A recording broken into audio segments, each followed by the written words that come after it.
एक बार ॿीहर तव्हांखे भलीकार पियो चवां स्पेशल ट्रांसमिशन अॼु एकता जे हवाले सां सिंध जे गादी वारे शहर कराची जी मुख्य तक़रीब ऐं सिंध जी कुंड कुड़छ में अॼु असां सिंधूअ जा वारिस आहियूं ज़ेर हेठि जेको आहे सो इन स्लोगन जेको वॾो अहम आहे जंहिं स्लोगन यकीनी तौर ते सिंध जे उन सिंधू दरिया मां जेके 6 केनाल ऐं पाणी जी जेको आहे सो सिंध खां महरूम करण जी जेका कोशिशि आहे अॼु सिंध जा दोधा ऐं जोधा जागी पिया आहिनि ऐं मां सम्झां थो त तमामु सिंध जूं सियासी धुरियूं पंहिंजे पाणीअ जे वापसी कंदे अॼु ख़ासि तौर ते हिन ख़ुशियुनि में बि पंहिंजे इक़्तिदार धणियुनि खां इहो डिमांड कनि पियूं त असांजे खुदारा पाणी ते असांजे वतन ते असांजे देश ते असांजे कल्चर ते धारो हरगिज़ बर्दाश्त न थींदो।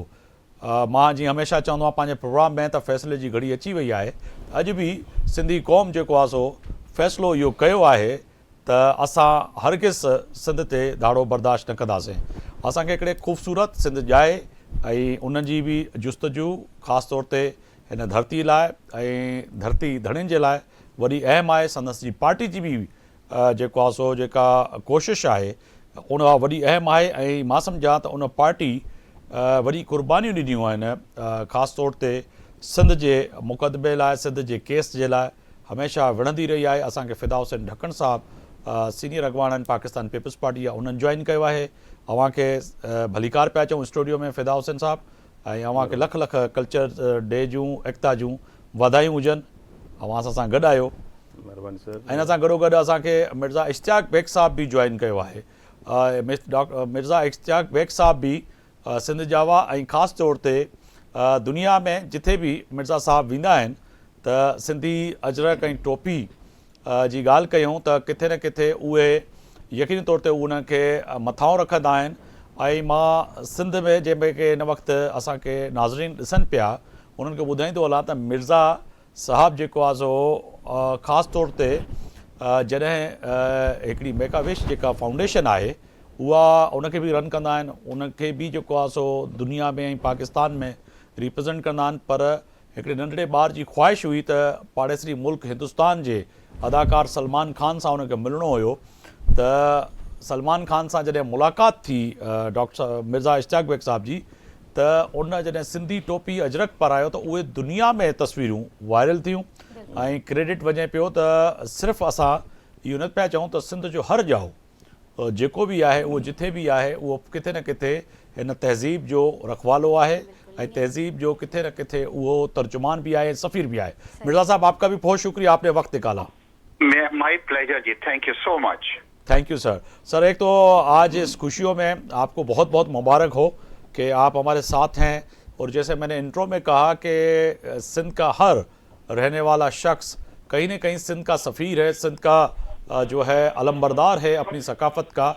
और आपकी वो तस्वीरें जैसे मैंने जिक्र किया कि आज भी कहीं ना कहीं वो इतनी वायरल हैं सोशल मीडिया पे कि लोग देखते हैं कि यकीनी तौर पर एक बड़ा स्टार है सलमान खान। और आपने जब सिंधी अजरक और टोपी उसको पेश किया सर उस वक्त क्या फीलिंग थी, क्या बात थी उनकी, थोड़ा सा आज के दिन बता दीजिएगा, नहीं तो हम तो सियासी सवाल करते हैं आपसे। हाँ जी, नहीं जी, सियासी सवाल तो आप रोजाना मैं आपके प्रोग्राम में होता हूँ मगर मैं आपको बतलाऊं कि सलमान मुझे बड़े अच्छी तरह जानते थे और जब 3 बच्चे थे जिनको कैंसर का मर्ज था और उनकी ये ख्वाहिश थी कि वो सलमान खान से मिलना चाहते थे और फिर जब मेरा उनसे कांटेक्ट हुआ तो उन्होंने मुझसे ये कहा कि मुझसे मत पूछें कि मैं कब फ्री हूँ, आप उन बच्चों को लेके आएं। और फिर 3 दिन के लिए हम उनके मेहमान थे और आफ्ताब साहब जो प्यार मोहब्बत उसने हमारे बच्चों को दिया, आप यकीन करें कि सलमान जो है ना सिर्फ एक बहुत बड़ा अदाकार है, एक बहुत अच्छा इंसान भी है। तो मेरी हमेशा ये होती है रवायत में, क्योंकि सिंध से मेरा ताल्लुक है कि मैं जहाँ भी जाता हूँ, चाहे कौंसल जनरल की हैसियत से मैं मोरक्को जा रहा हूँ, कहीं जा रहा हूँ, तो जब भी मैं किसी से मिलता हूँ मैं उसको हमेशा अपनी सकाफत जो है वो पेश करता हूँ और वो मुझसे पूछते हैं ये क्या है और मैं बतलाता हूँ कि जिस प्रोविंस से मेरा ताल्लुक है वहाँ की ये रवायत है और ये मोहब्बत है जो हम देते हैं इज्जत के तौर पे। तो जब मैंने उनको वो अजरक और टोपी पहनाई तो आप यकीन करें आफ्ताब वो उससे बहुत सज रही थी जी और वो पहने रहे उसको और फिर फोटोग्राफी हुई और बात यहाँ खत्म नहीं हो गई। उन्होंने इसको अपनी जो सोशल मीडिया पर डाला तो घंटों में 10 मिलियन से ज्यादा लोगों ने उसको लाइक किया पूरी दुनिया के अंदर जी। और बहुत पसंद किया। वो बहुत स्मार्ट लग रहा था। उसकी वीडियो भी है, शायद मैंने एक बार आपको भेजी थी। बिल्कुल, मैंने देखी हमने। हाँ, और जी हाँ, जी हाँ। और आज भी मिर्जा साहब मैं जो कह रहा था, थोड़ी सी प्रॉब्लम भी फेस करनी पड़ी क्योंकि जब इतनी ज्यादा वायरल हुई और उस पर लोगों ने बड़ा वो किया। अच्छा, उसने मुझे खास तौर पे कहा कि इश्तियाक साहब, मैं बहुत अच्छी तरह मैं बचपन के अंदर कराची आ भी चुका हूं और मेरी बड़ी ख्वाहिश है कि हमारे ताल्लुकात में बेहतरी आए, तो मैं जरूर एक बार फिर जो है वो सिंध आऊंगा और आपका मैं मेहमान हूंगा। तो मगर बाद में उनको फिर थोड़ा सा क्रिटिसिज्म भी फेस करना पड़ा। जैसे आपको मालूम है कि वहां पे कुछ एक्सट्रीमिस्ट भी हैं बिल्कुल, जो नहीं चाहते पाकिस्तान की कोई तारीफ करे या हमारा लिबास पहने। तो शख्सिना के गुंडों ने फिर उसको काफी क्रिटिसाइज किया और ये कहा कि जी आप सिंध जाएं, आपकी जगह हमारे मुल्क के अंदर नहीं है। तो ये सर, हम तो हमेशा वेलकम करते हैं और अगर सलमान खान सिंध आ जाए तो सिंध की मेहमान नवाजी और आपकी मेहमान नवाजी तो सबको पता है। तो बड़ी ये जबरदस्त है सर, यही सफारतकारी होती है। मिर्जा साहब का पूछो तो मिर्जा साहब पाण अज हिन ॾींहं के किए सेलिब्रेट कन था? जी, तो आप पूछ ही सको। मिर्जा साहब आप बताइएगा, आप इस दिन को कैसे सेलिब्रेट कर रहे हैं? सर, मेरा सुबह है और मैं तो बहुत खुशी और फख्र महसूस करता हूँ सिंधी अजरक और टोपी पहन के, और वो फोटोग्राफ को मैं शेयर करता हूँ दूसरे ममालिक में। और सिर्फ सलमान के साथ ये नहीं हुआ है, मोरक्को का एम्बेसडर जब भी आया है यहाँ पे कराची या मैं उससे मिला हूँ, उसको भी मैं सबसे पहले यही, और उसने अपने दफ्तर में वो फोटो रख रखा है सिंधी अजरक और टोपी का। देखिए, सकाफत जो आपकी होती है वो आपको उस पर बहुत प्राउड फील करना चाहिए। तो हमारे ये प्रोविंस की सकाफत है, प्यार मोहब्बत है, और जो मोहब्बत मिलती है हम इसको जब एक और जी मैं आपको फोटोग्राफ भेजूंगा। एक हमारे बच्चों की ख्वाहिश थी, जॉन सेना से मिलना चाहते थे जी। तो वो भी मेरा क्या हुआ कि जब हम वहां पे गए तो हमने जॉन सेना को भी, वो भी फोटोग्राफ में आपके साथ शेयर करूंगा, उसको हमने अजरक फोटो भी पहनाई। और आप यकीन करें वो बड़े फख्र से पहनते हैं, कलर्स को बहुत लाइक करते हैं कि ब्यूटीफुल कलर्स हैं, उन पे सूट करता है। और फिर वो पूछते हैं, फिर हम उनको बतलाते हैं कि ये सकाफत है, सिंध की रवायत है हमारी, और ये मोहब्बत पे हम अपने मेहमानों को देते हैं और बड़ा इसको अप्रिशिएट करते हैं। और फिर ये कहते हैं कि इंशाल्लाह हम जरूर एक दिन विजिट करेंगे जी सिंध को। जी, बहुत शुक्रिया मिर्ज़ा साहब, आपने वक्त निकाला हमारे लिए, और ख़ास तौर पर कल्चर डे के दिन के निस्बत से आपने बड़ी ज़बरदस्त बातें की। और एक दफ़ा फिर आपको जो है कल्चर डे की बहुत बहुत मुबारक हो। फ़िदा साहब तां ईंदासीं सबका पहिरियां वरी हिकु भेरो ॿीहर अव्हांखे लख लख वाधायूं हुजनि। चइजे त जेको आहे सो KTN 7 पारां ही जेको चइजे त तारीख़ में 16 साल थी विया आहिनि, ऐं हिन मिड़ाके खे जीअं अॼु असां सिंधूअ जा वारस खणी हलूं पिया, की पिया ॾिसो सॼी असांजी इन काविशुनि खे, कोशिशुनि खे। आफ्ताब, सभ खां पहिरियों त मां अॼु KTN जे तवसुस सां सिंध बल्कि सॼी दुनिया जे अंदरि जेके बि सिंध जे इन सकाफ़त सां मोहबत रखनि था ऐं उन्हनि खे मुंहिंजे तरफ़ां, मुंहिंजी पार्टी तरफ़ां, मुंहिंजे चेयरमैन बिलावल भुट्टो ज़रदारी तरफ़ां तव्हांखे असांजो सकाफ़ती ॾियणु मुबारकबाद हुजे।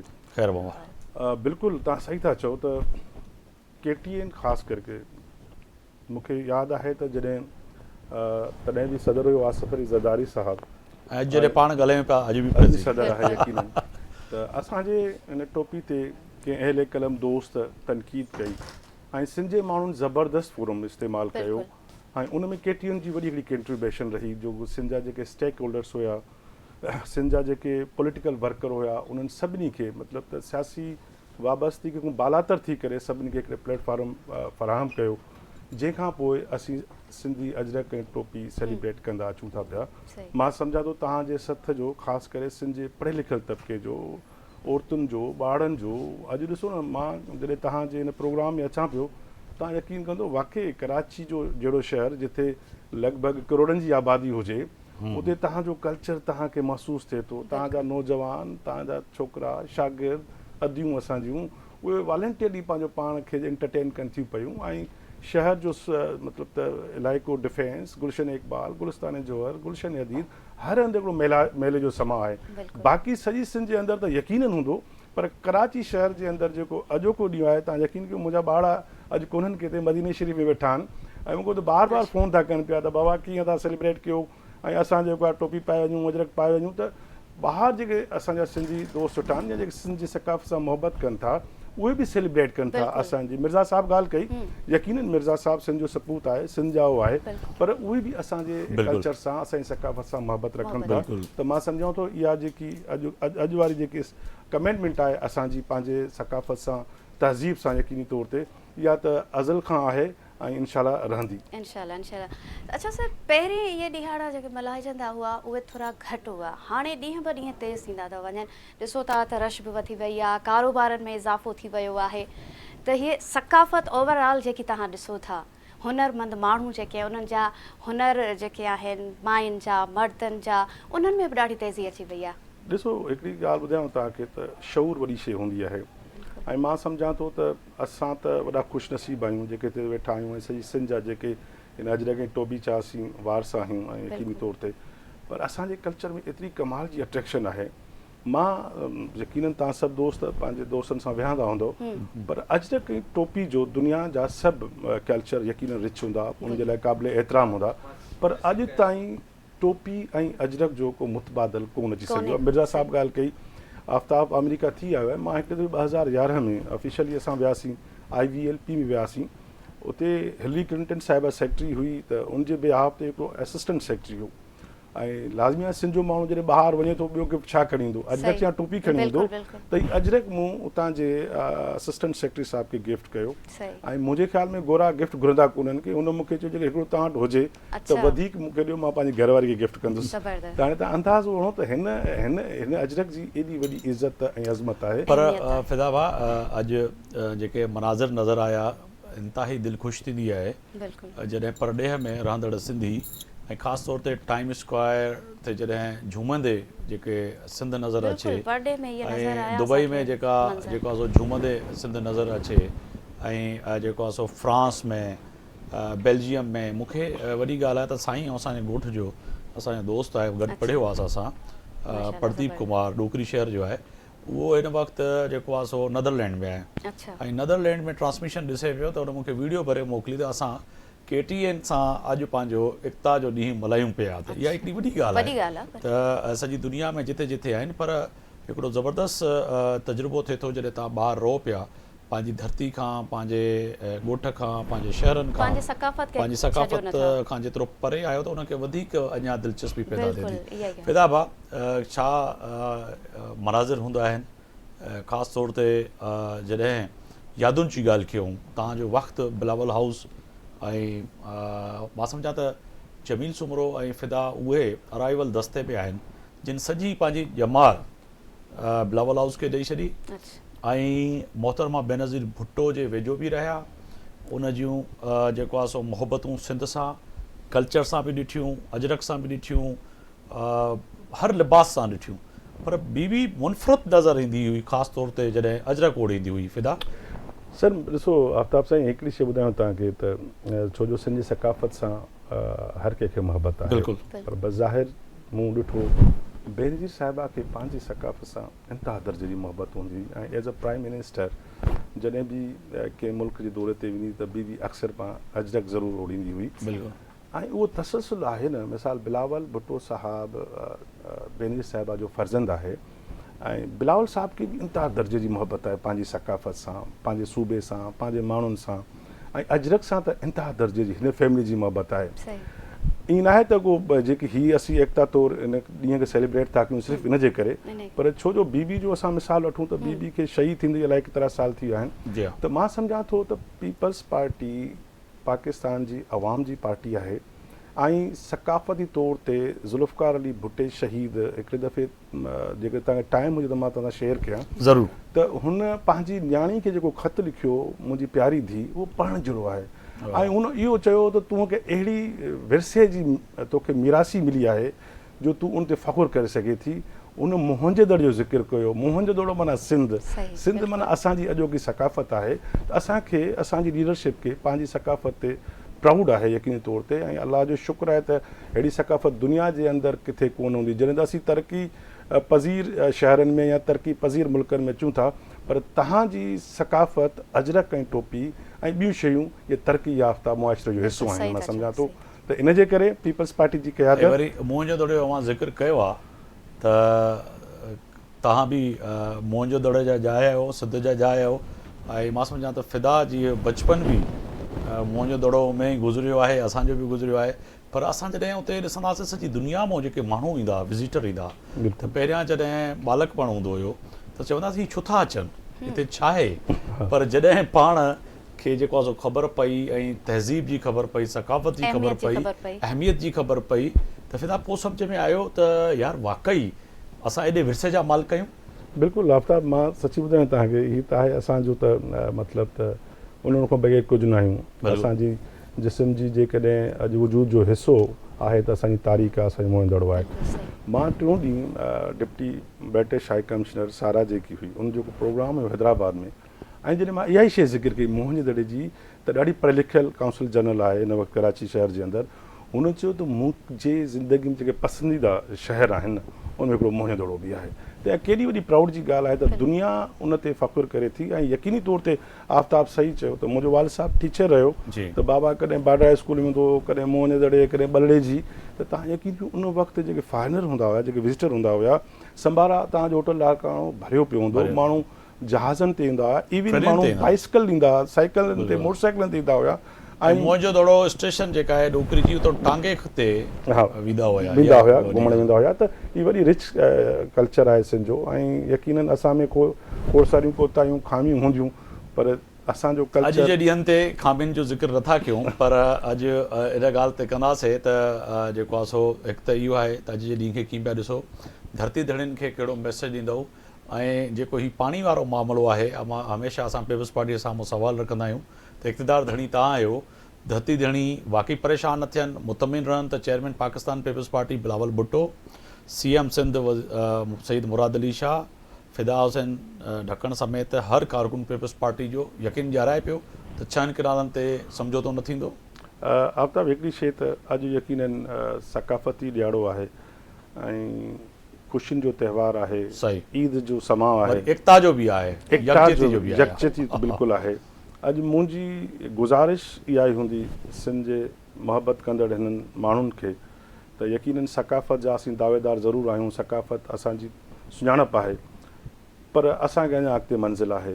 तव्हां इंडिविजुअल कैपेसिटी जे अंदरि जेकी तव्हां महिनत कई आहे, ख़ासि करे नौजवान छोकिरनि ऐं ख़ासि करे ख़वातीन, उन्हनि कमाल करे छॾियो आहे। उन्हनि कमाल कयो आहे सिर्फ़ु कलम सां। त असांखे पंहिंजी तालीम खे बहितर करण जी अशद ज़रूरत आहे। ऐं सिंध जी जेकी हीअ तारीख़ आहे हिन वक़्तु ब्यूरोक्रेसी जे अंदरि, जेके बि तव्हांजा ब्यूरोक्रेट आहिनि, सवाइ कुझु फ़ीसद खां सभु तव्हांजे मिडिल क्लास खां असां जहिड़ा दोस्त निकिता आहिनि जेके अॼु उहे राज था कनि पिया। त उहे माण्हू जेके तालीम खां परते आहिनि, मुंहिंजी ख़ासि करके उन्हनि खे गुज़ारिश आहे अॼोके ॾींहं ते त तालीम पंहिंजे बचड़नि खे ज़रूरु ॾियारियो, पंहिंजी नियाणियुनि खे ज़रूरु ॾियारियो। हाणे उहो दौरु ख़तमु थी वियो आहे त पुटु या नियाणी, हाणे इक्वल बेसिस ते जंग आहे, ख़वातीन तव्हां सां इक्वल बेसिस ते बीठी आहे, त तालीम तव्हां पंहिंजे बचड़नि खे ज़रूरु ॾियारियो। सवालु आहे त पाकिस्तान पीपल्स पार्टी, आफ्ताब साईं तव्हां बि हिकिड़ो हिसो रहियो आहे तव्हांजो असांजे सोसाइटी जे अंदरि। तव्हांखे ख़बर हूंदी त कालाबाग डैम केॾो वॾो इशू हुयो, ऐं कालाबाग डैम खे जेकॾहिं कंहिं रोकियो त उहा बेनज़ीर साहिबा उनजो पीपल्स पार्टी खे यकीनन पंजाब जे अंदरि नुक़सानु थियो बि हूंदो, पर बीबी चयो त मां इन शइ ते कंप्रोमाइज़ करण लाइ तयारु न आहियां। ऐं बिलावल साहब बि जेकी कल्ह स्पीच कई आहे, या इन खां अॻु में जेकी असांजी press conference peoples party Sindh chapter कई हुई, असांजो ओपन मौक़िफ़ आहे त असां कंहिं बि सूरत में सिंध जे मथां केनाल ठहणु कोन ॾींदासीं। लिहाज़ा रिज़र्वेशन हर कंहिंजा हूंदा आहिनि, पर कंहिं ऑन बोर्ड वठण खां बग़ैर जेकॾहिं तव्हां एॾो फ़ैसिलो करण था वञो त उहो पीपल्स पार्टी खे कंहिं बि सूरत में क़बूल न आहे। बिल्कुलु, ऐं इहा असां उमेद बि कंदासीं त पीपल्स पार्टी यकीनी तौर ते सिंध जे ऐवान में ऐं हर हंधि इहो ऐलान बि कयो आहे, ॻाल्हि बि कई आहे, करारदाद बि पेश कई आहे त सिंध जे पाणी वारे विरहाङे ते कॾहिं बि सम्झोतो न थींदो। ऐं इहो तय आहे त असांजो GI पोइ पाणी आहे, सिंधू आहे, अगरि सिंधु न हूंदो त असां बि कोन हूंदासीं ऐं पाकिस्तान पीपल्स पार्टी पंहिंजे जीआपे लाइ बि ऐं पंहिंजी सियासी हिन वजूद जे लाइ बि इहा कॾहिं बि अहिड़ो को फ़ैसिलो न कंदी जंहिंसां जो आहे का सिंध जे पाणी ते को धाड़ो लॻे। स्पेशल ट्रांसमिशन जारी आहे। फिदासन साहब, अव्हां जी वॾी महिरबानी, अव्हां वक़्तु कढी कई आया असांजे ऐं असांजे कुर्ब जा क़दम खणी आया, अॼु असांजी ख़ुशियुनि में पंहिंजी ख़ुशियुनि में शामिलु थिया। वञूं पिया ब्रेक ते, ब्रेक तां वापसि ईंदासीं त असांखे महिमान जॉइन कंदा ऐं असांजी स्पेशल ट्रांसमिशन बि हले पई। जी